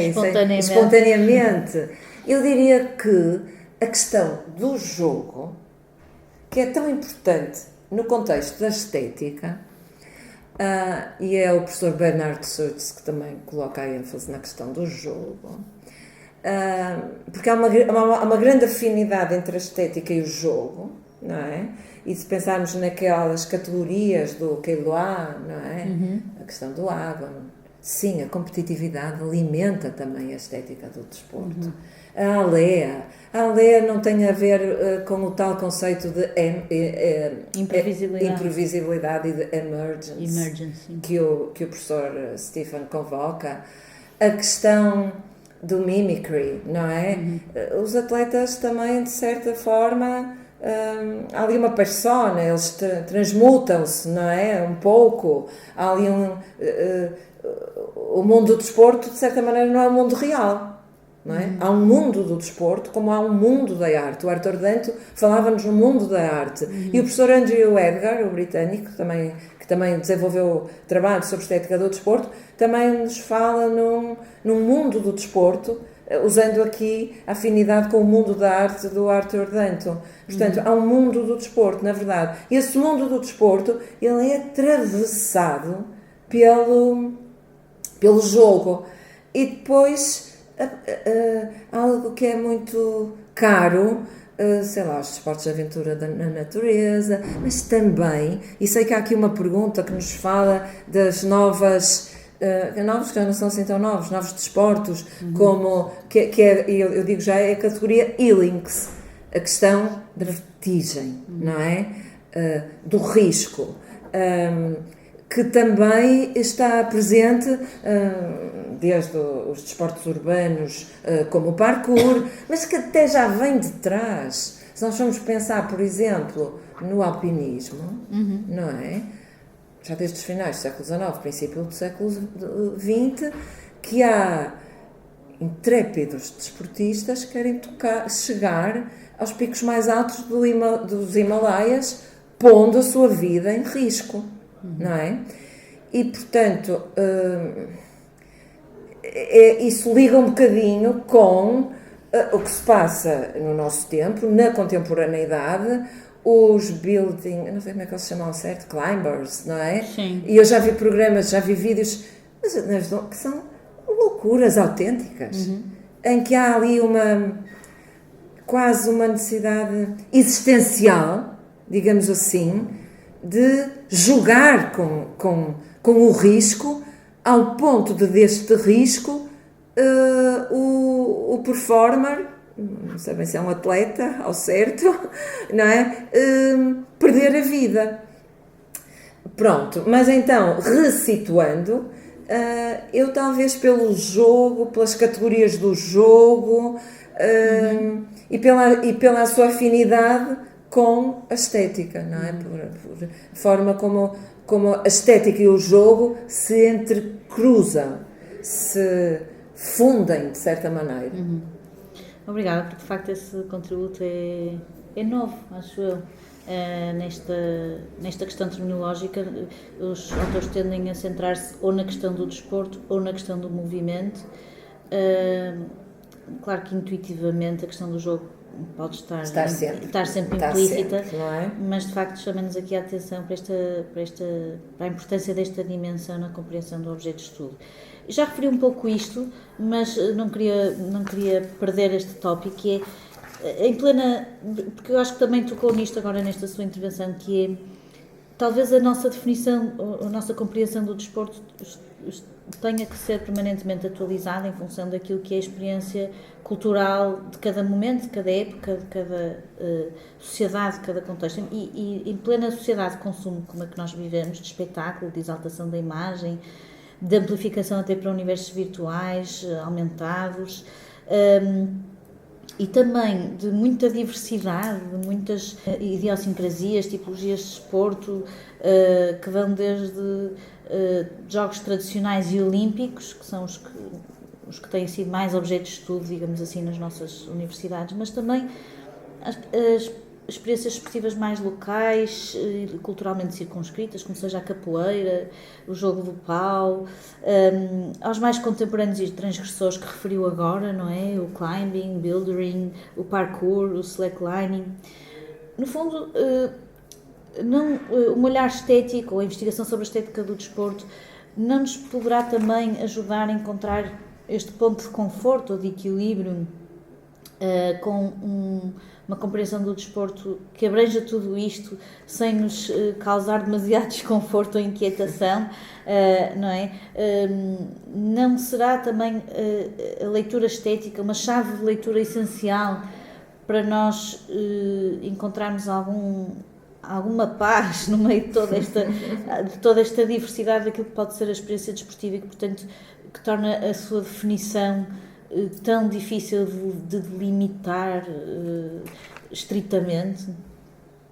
Sim, compreendo a sua pergunta e penso que sim, que a estética não é uma chave única, porque chaves únicas não nos interessam, não é? Não interessam à filosofia, mas acho que aporta aqui mais uma possibilidade. E eu talvez começasse pela questão da imagem. E há muitos autores que dizem, não é, que vivemos numa sociedade da imagem. A imagem e o desporto são, de certo modo, indissociáveis. O desporto é, na verdade, um forte produtor de imagens, não é? Desde as imagens reais, do treino, da competição, dos contextos de lazer, etc. Portanto, o desporto cria imagens e nós sabemos que para todos os normovisuais a percepção do mundo, não é? O modo como nós acedemos ao mundo, 70% é pela informação visual e, portanto, essas imagens do desporto são muitíssimo importantes. E depois temos um outro tipo de imagens que são as representações do desporto na arte. E por aí também se criam imagens. Portanto, e temos dois planos de imagens diferentes. O que é que um é super rico, que é o próprio universo das imagens reais criadas pelo desporto, que são depois, que podem ser depois, por um lado, digamos que congeladas pela arte mais democrática do nosso tempo, que é a fotografia. E hoje todos nos nossos telemóveis temos câmaras incorporadas, todos somos fotógrafos e todos fixamos ali aquilo que é o caráter efêmero e volátil do desporto, não é? Porque o desporto está a acontecer agora e depois já aconteceu e perde-se, não é? Como a dança, como o teatro, etc. Diferente das artes plásticas, por exemplo, onde fica um registro, não é? Embora há formas de arte contemporânea em que esta questão da instantaneidade também é convocada e que no final não fica quase nada da obra, não é? E essa é uma intenção à partida, mas pronto, isto seria uma outra conversa. Portanto, eu estava a dizer, a fotografia que nos permite, portanto, trazer, poder revisitar as imagens reais, muitas vezes, e o vídeo, não é? E o vídeo ainda tem o valor acrescentado, digamos assim, ou tem uma outra potencialidade que o vídeo tem, é de podermos recorrer ao slow motion. E de nos permitir, então, é um bocadinho como colocar o bombom na boca e deixá-lo desfazer-se, não é? E acedermos e deixarmos que todo o nosso palato aceda aos diferentes sabores, às texturas, e isso gera em nós uma sensação, ao princípio, que desperta bem-estar, não é? E o chocolate até pode, o açúcar tem ali um caráter aditivo, não é? E eu tenho um ou dois colegas aos quais já ouvi dizer que têm uma adição por desporto. Isso é muito interessante, não é? Bom, mas isto é um parênteses. Portanto, estávamos a falar então da importância da imagem. Sim. O que é que a imagem capta fundamentalmente? Retomamos o nosso ponto fundamental, o corpo desportivo em movimento. Plástica do corpo desportivo em movimento. Sempre isso? Às vezes não. Às vezes as imagens que são captadas são imagens que têm uma aproximação muito grande às imagens das pop stars, dos sex symbols, e hoje nós percebemos que os desportistas também já são tratados no mundo da imagem muitas vezes como sex symbols, com um propósito obviamente mercantilista, não é? De vender revistas, jornais, o que seja, em contextos média tradicionais ou nos mais recentes, nos digitais, etc. E porquê? Porque o corpo desportivo da moda, a aparência do corpo desportivo da moda cola muito com a aparência do desportista, a morfologia do corpo desportivo de alguns desportistas. E eu estou-me a lembrar, por exemplo, de um lutador de MMA, que eu acho que se chama Conor McGregor, que fez uma capa de uma Men's Health e depois uma reportagem em que ele é tratado, portanto, o fazer a capa da revista e da forma como a fotografia foi produzida e concebida e produzida, ele é tratado completamente como sei lá, um Ryan Gosling, por exemplo, ou qualquer popstar ou estrela de cinema, ou temos, por exemplo, uma edição especial da revista ESPN, intitulada The Body, em que os atletas de diferentes modalidades, homens e mulheres, foram convidados para posar nus para esse número especial da revista.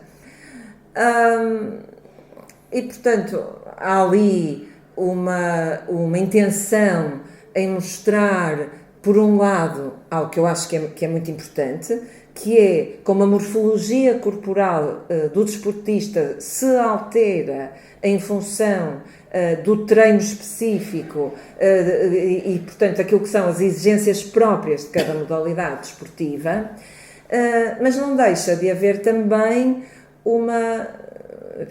essa é a minha interpretação, uma colagem ali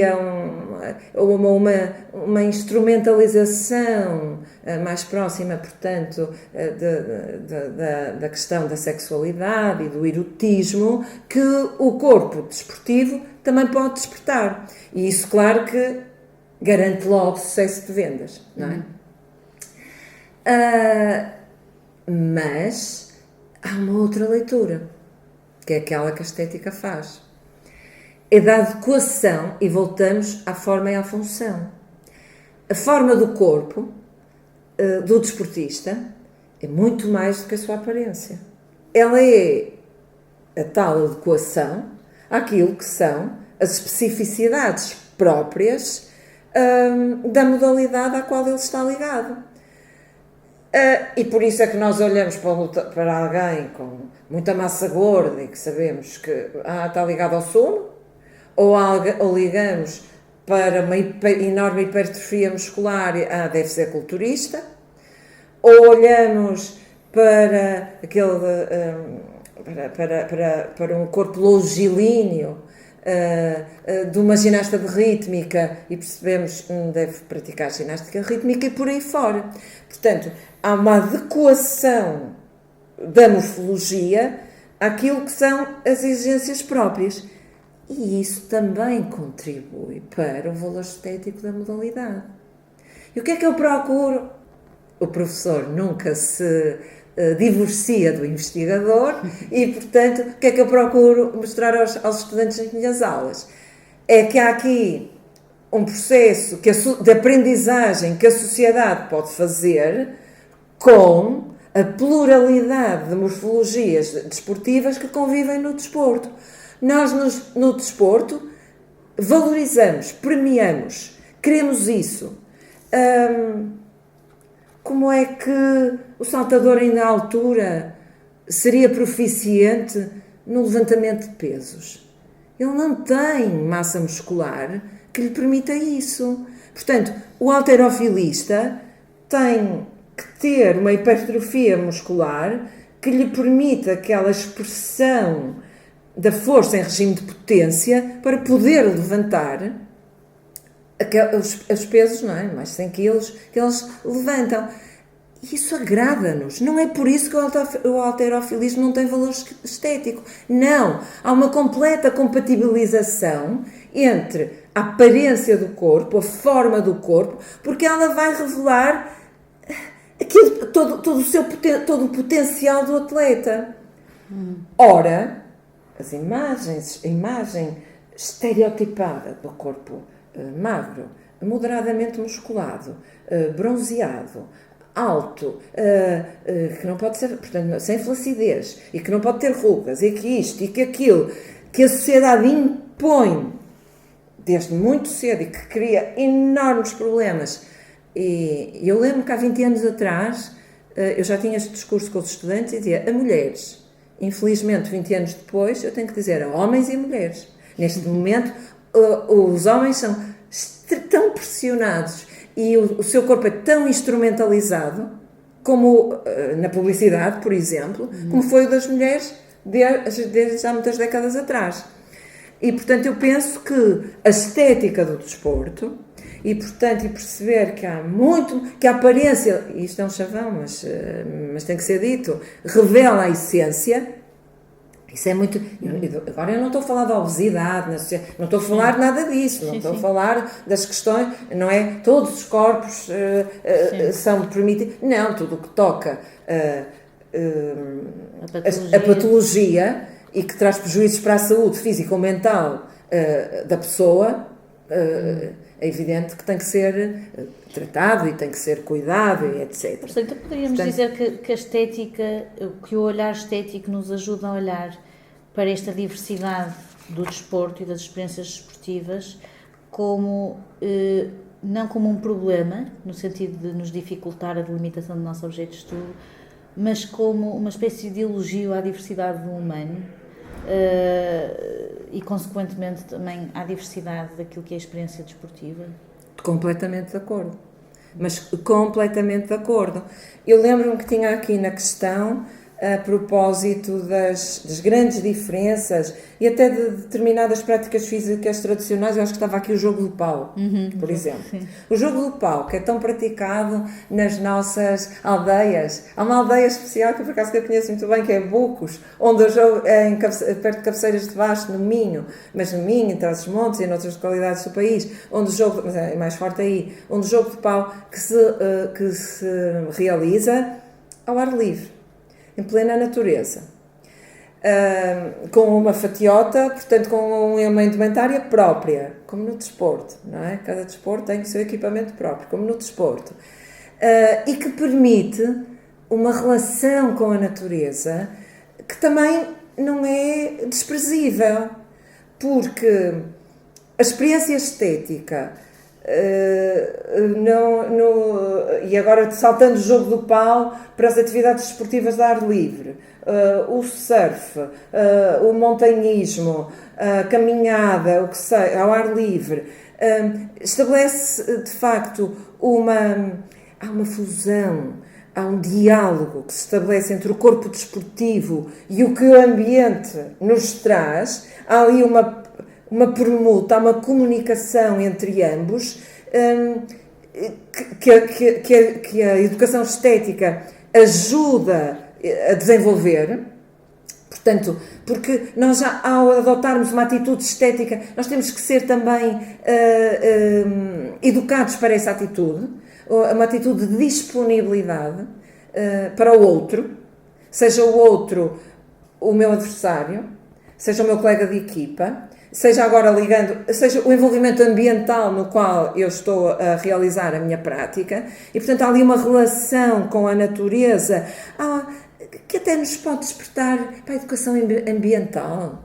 E isto até, pensando na história do desporto, os iluministas já nos falavam, e mesmo no pós-renascimento, os ingleses falavam-nos nos passeios pela natureza, como eles são importantes para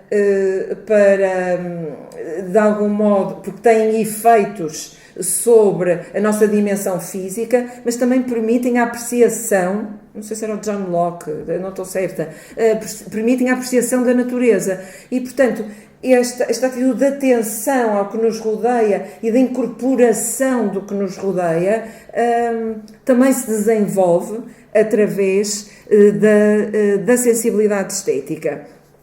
E, portanto, nós temos todo aqui todo um conjunto de possibilidades, o velejador que se confronta com ventos mais adversos, com um mar mais agitado, que pode de algum modo ali nas suas manobras tocar um bocadinho o sublime, porque de repente o mar e o vento podem ser maiores do que ele e portanto a sua performance também vai ser potenciada, não é, por estes elementos da natureza que fazem parte da própria prática. Mas a questão de que tocávamos há pouco, do risco.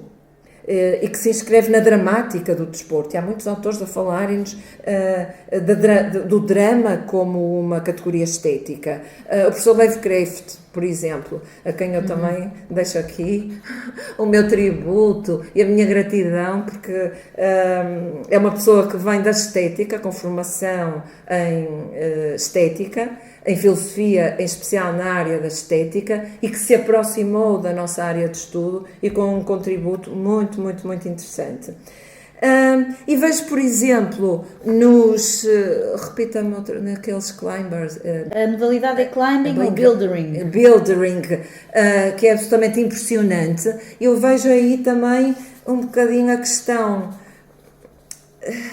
de uma transcendência por um lado e da necessidade de tocar o herói.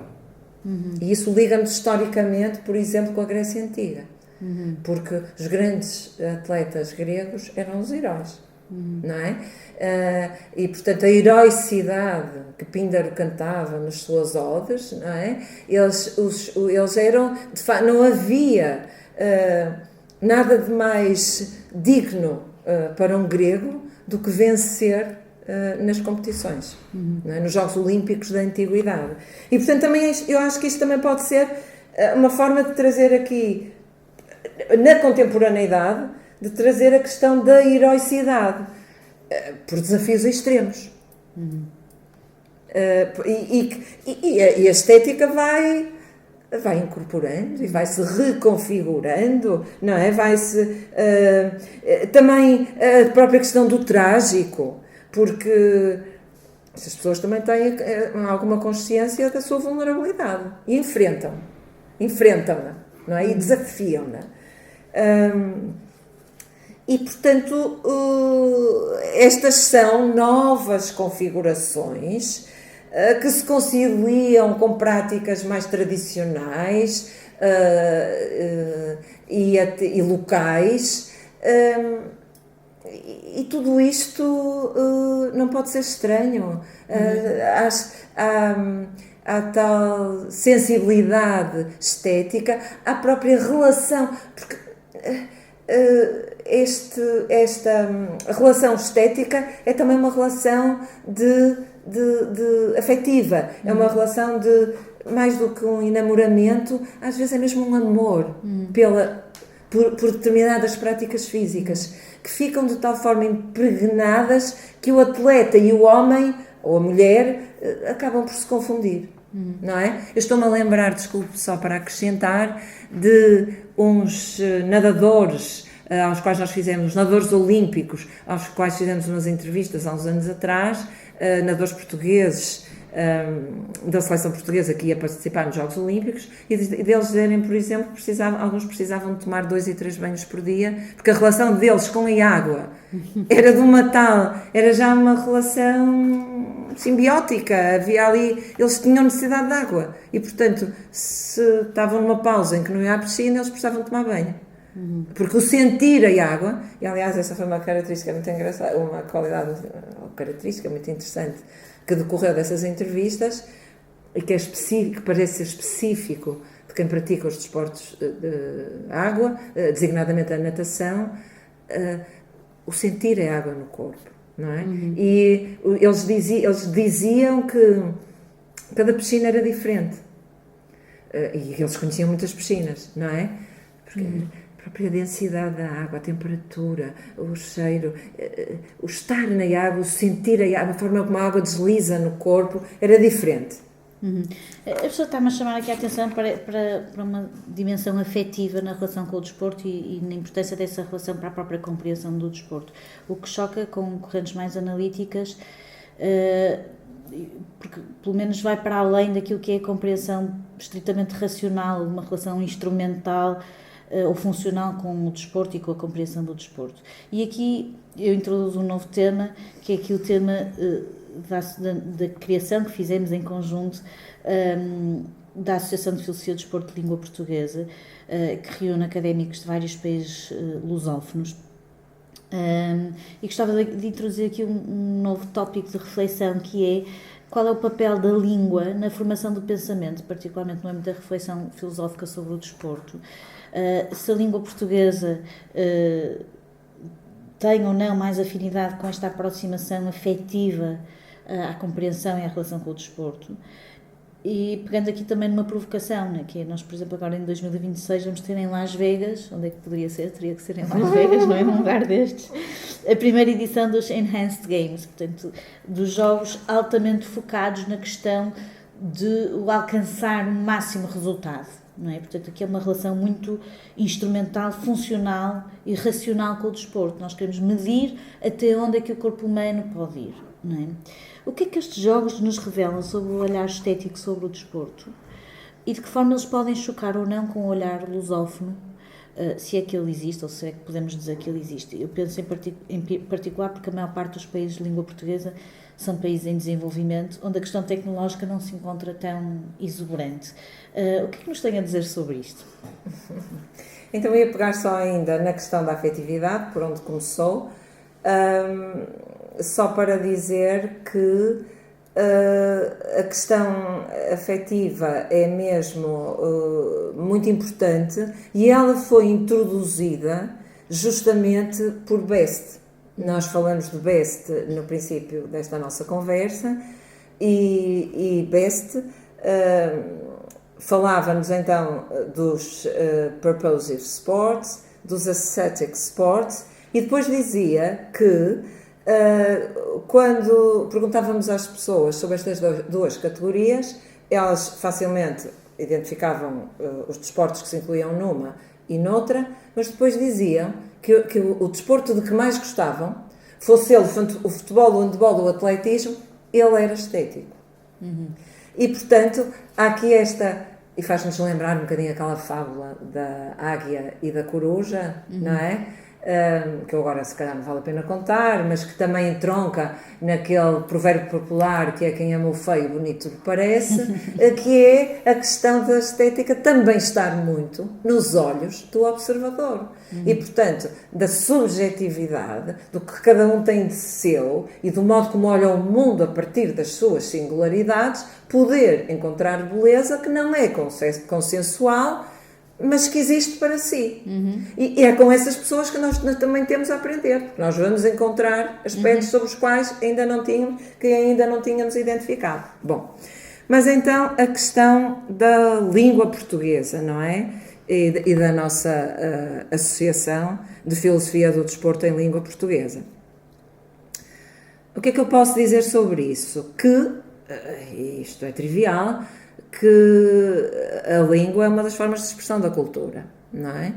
E, portanto, se nós pensarmos, sei lá, vamos no contexto da arte, se pensarmos em Cisa Vieira, em Souto Moura, depois na literatura em Gonçalo M. Tavares, ou gente da filosofia no professor Eduardo Lourenço, no professor José Gil, no professor Paulo Cunha e Silva, porque não, que nos deixou muito cedo e que teria com certeza ainda muito trabalho a desenvolver nesta área, e mais lá atrás em Leonardo de Coimbra, em Teixeira de Pascoais, no próprio Fernando Pessoa e por aí fora, em Agostinho da Silva, já mais próximo de nós,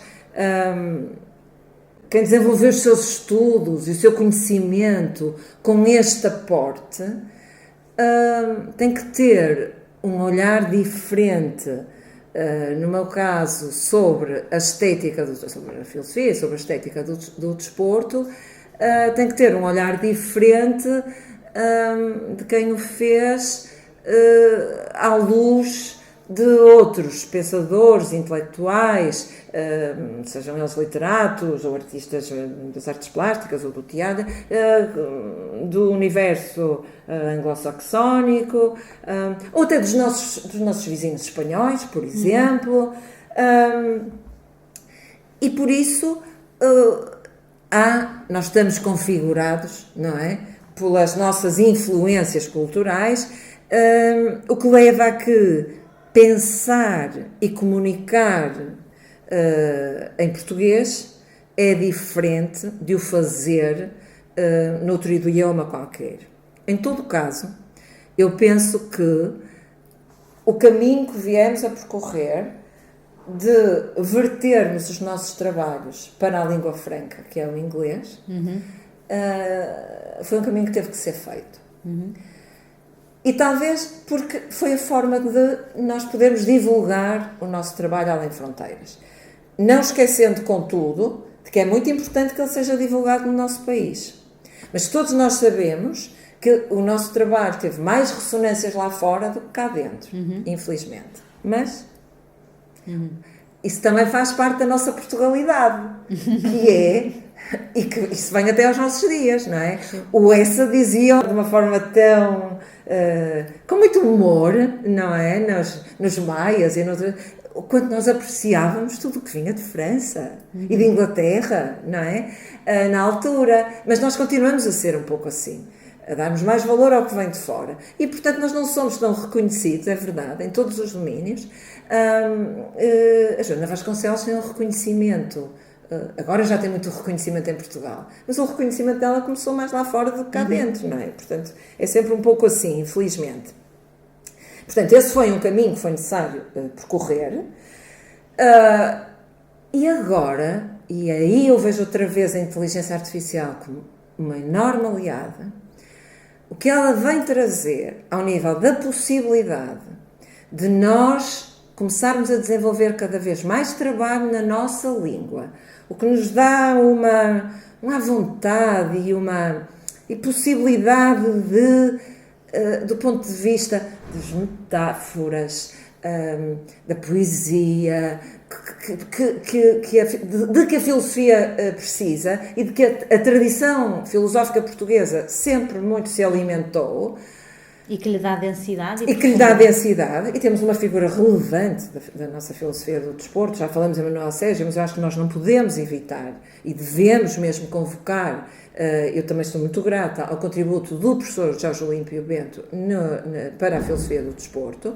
E o professor Bento sempre escreveu em português.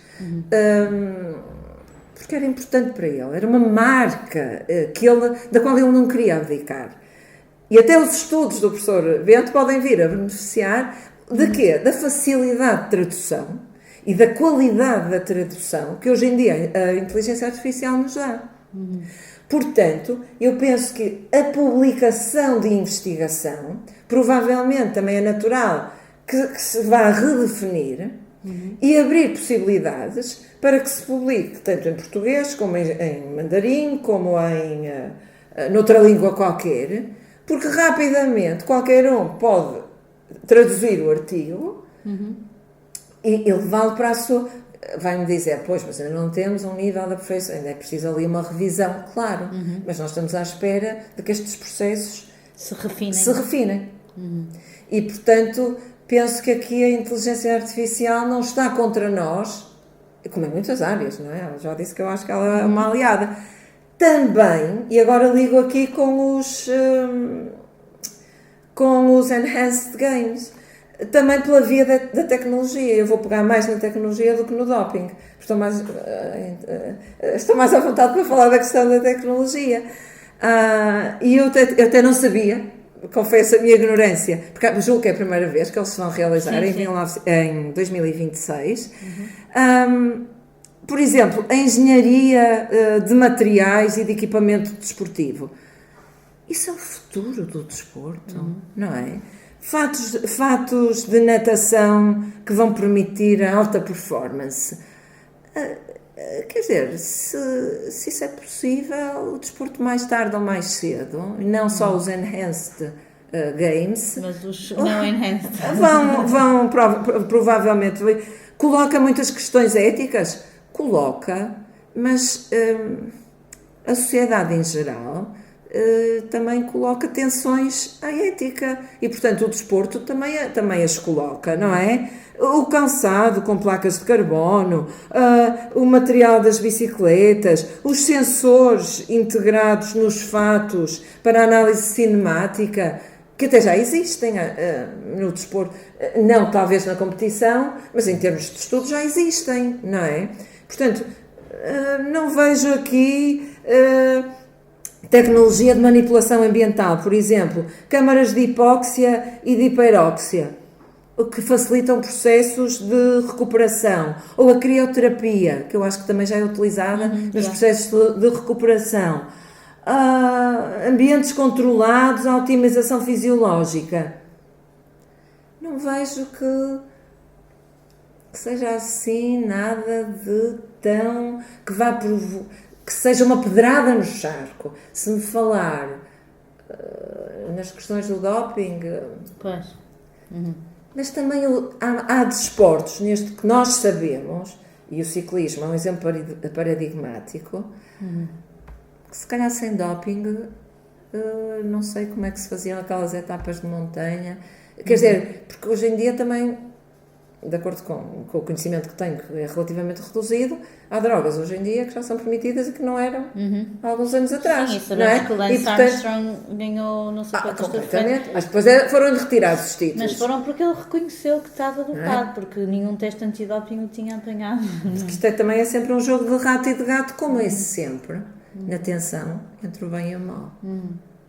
Professora, nós estamos a aproximar-nos aqui do fim e, de facto, vamos ter que ir pensando em fechar esta entrevista.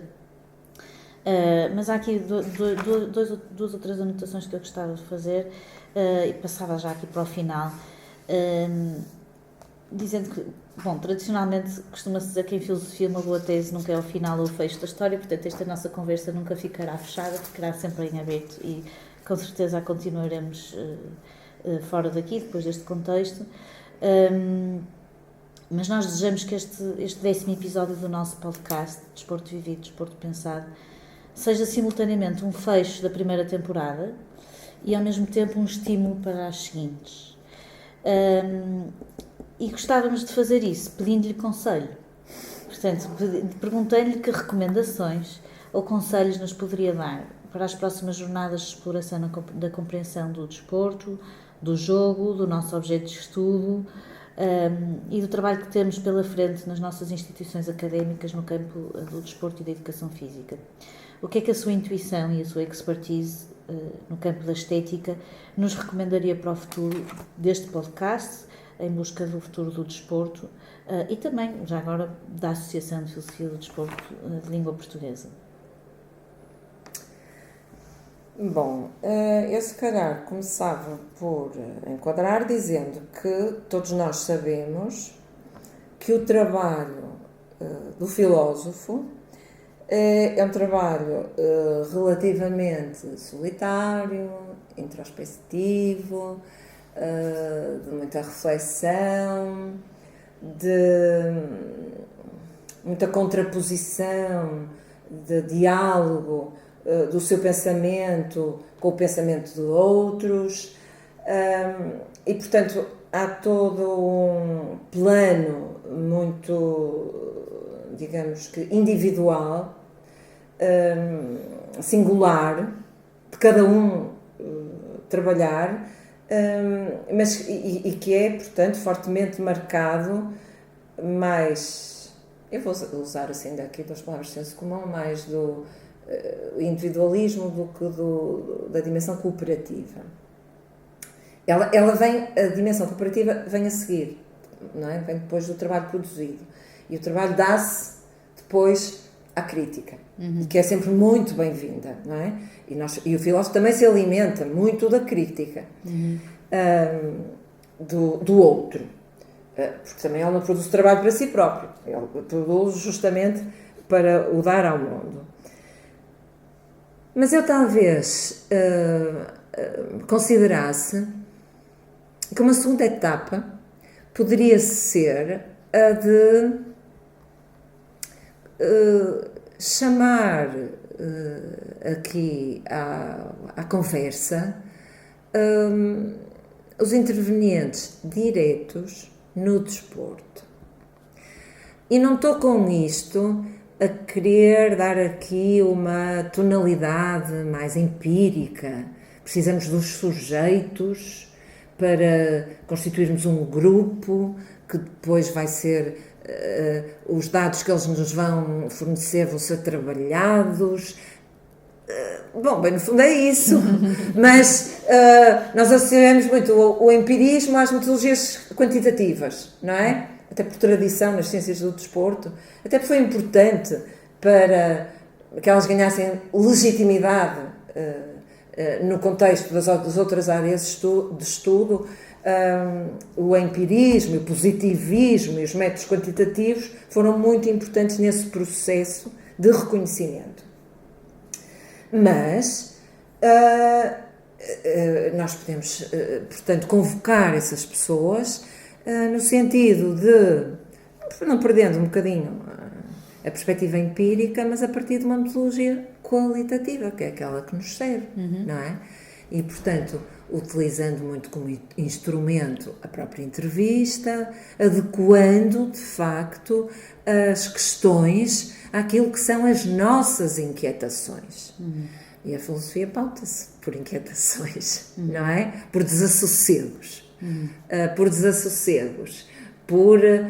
Às vezes pelo deslumbramento perante o trivial, não é? E aquilo que é trivial para os desportistas, quando lhes é perguntado através do olhar do filósofo, pode-lhes mostrar como as suas performances podem ser deslumbrantes, fascinantes, às vezes sublimes, sem eles terem consciência disso.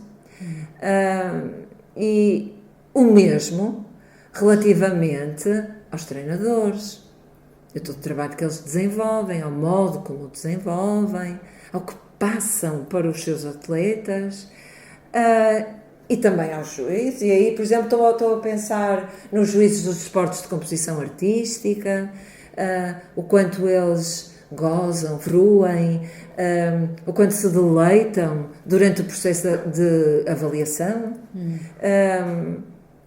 mas também os árbitros das outras modalidades, os próprios professores de educação física, porque às vezes nas suas estratégias para conquistarem determinados alunos, eles fazem uso da estética e sem terem muita consciência disso, mas fazem, até nos feedback, na maneira como ele é tão descoordenado, olha, mas já conseguiste, o movimento já foi mais fluido, bravo, estás com a postura correta, foste elegante, e isto é tudo, são apreciações do ponto de vista estético, e ele ainda não consegue chegar à posição invertida porque tem muito medo, mas com estes inputs, não é? Que têm a ver, que tocam ali as questões da sensibilidade, dos sentimentos do aluno. Portanto, o professor de educação física também pode ser trazido aqui para estas conversas. E acho de facto que o seu contributo pode ajudar a iluminar o pensamento dos filósofos, que às vezes podem não estar suficientemente aware, não é? Para não é? Terem uma... Pelo menos experiencialmente conectados. Não é? Exatamente, porque é a partir da experiência vivida no seu corpo, com e pelo seu corpo, corpo que constrói o próprio mundo do desporto, que depois nós analisamos, mas nós analisamos já não é pela experiência vivida. É pela experiência do olhar, pois. Não é? É pela experiência do olhar, mas eles estão imersos, não é? E portanto há também um autor, é Arnold, que nos fala, por exemplo, dos remadores num treino, numa prova, dos 8 remadores, naquele movimento em uníssono, em que o ritmo tem que estar completamente alinhado, a entrada e a saída dos remos na água, o movimento do corpo, são eles que sentem em si, e nós nunca falamos disso e vou aproveitar para falar agora. Quer dizer, o corpo de cada um transfigura-se naquele corpo coletivo, eles trabalham como um corpo único, que o desporto também tem esta possibilidade, e os jogos desportivos coletivos de uma forma então, não é? E este corpo coletivo, que um bocadinho como na sociedade, não é? Que vive da tensão, da disputa, da adversidade, mas também da colaboração, das sinergias, das cumplicidades. Os atletas vivem tudo isso em si. E, portanto, eles podem nos trazer um aporte muito significativo, penso. Muito obrigada por essa dica, que vai ser com certeza seguida para as próximas temporadas. Professora, muito obrigada. Professora Teresa, muito obrigada por esta maravilhosa conversa. Eu resta-me aqui fazer duas coisas. Primeiro, agradecer-lhe ter trazido à conversa o professor Paulo Cunha e Silva, porque acho que este podcast e todo o trabalho que temos feito deve ser e é também, de certa forma, uma homenagem a esta pessoa cuja vida nos deixou este rastro de curiosidade, de intelectualidade, de cultura, de eloquência, de profundidade, que através de si concretamente vivemos neste momento. Portanto, de alguma forma podemos dizer que ele esteve aqui presente nesta conversa, neste diálogo, e está sempre presente nas nossas conversas. E portanto fica aqui a homenagem. Seria certamente um dos primeiros entrevistados deste nosso podcast se tivéssemos tido essa oportunidade, mas felizmente conseguimos fazê-lo por outras vias, e esta foi uma delas, esta nossa conversa. E depois também fazer um agradecimento pessoal e também de certa forma institucional, porque o acesso à filosofia do desporto no contexto internacional é feito maioritariamente a partir da ética e da integridade no desporto. E aqui na nossa escola nós tivemos uma espécie de privilégio, que é a ética não é abordada, pelo menos não de forma formal, não há nenhuma disciplina, unidade curricular de ética do desporto, ética ou integridade no desporto, e portanto nós não tivemos essa via de acesso à filosofia do desporto, ninguém aqui teve, ainda que possa ter sido introduzida informalmente noutras unidades curriculares, e assim, isso nós nunca saberemos, não é? Porque depende da iniciativa de cada docente. E, portanto, no contexto internacional, a aproximação à filosofia do desporto é feita sempre sobretudo através da ética e da integridade. E nós tivemos aqui este privilégio, que o nosso acesso à filosofia do desporto foi feito via estética do desporto. E isto é um privilégio por várias razões. A primeira, porque eu acho que é uma via de facto privilegiada e muito interessante de o fazer, e a segunda é porque sem ela não teríamos tido esse acesso à filosofia do desporto, e portanto sem si e sem o professor Paulo Cunha e Silva não teria havido acesso à filosofia do desporto na nossa instituição, e portanto fica aqui este agradecimento pessoal, porque de facto esse acesso marcou determinantemente a minha vida, não é? Porque hoje me dedico a estes temas, mas também institucional, na medida em que todos os nossos estudantes têm uma via única e privilegiada e diferenciada em relação ao contexto internacional de acesso à filosofia do desporto, que é via estética do desporto, via a professora Teresa Lacerda e via a herança deixada pelo professor Paulo Cunha e Silva. Portanto, deixar também aqui o meu agradecimento. Muito obrigada, professora Teresa, por esta maravilhosa conversa, que muito me agradou, espero que assim também, mais longa do que o habitual, mas nós somos assim quando começamos a conversar, isto acontece-nos. E eu agradeço também, Luísa, muito obrigada por esta oportunidade, foi com imenso gosto que participei na conversa, muito obrigada. Esperamos que todos tenham gostado deste 10º episódio do podcast Desporto Vivido, Desporto Pensado, e mantemos sempre o convite a acompanhar, a ouvir e a pensar o desporto connosco. Até à próxima temporada.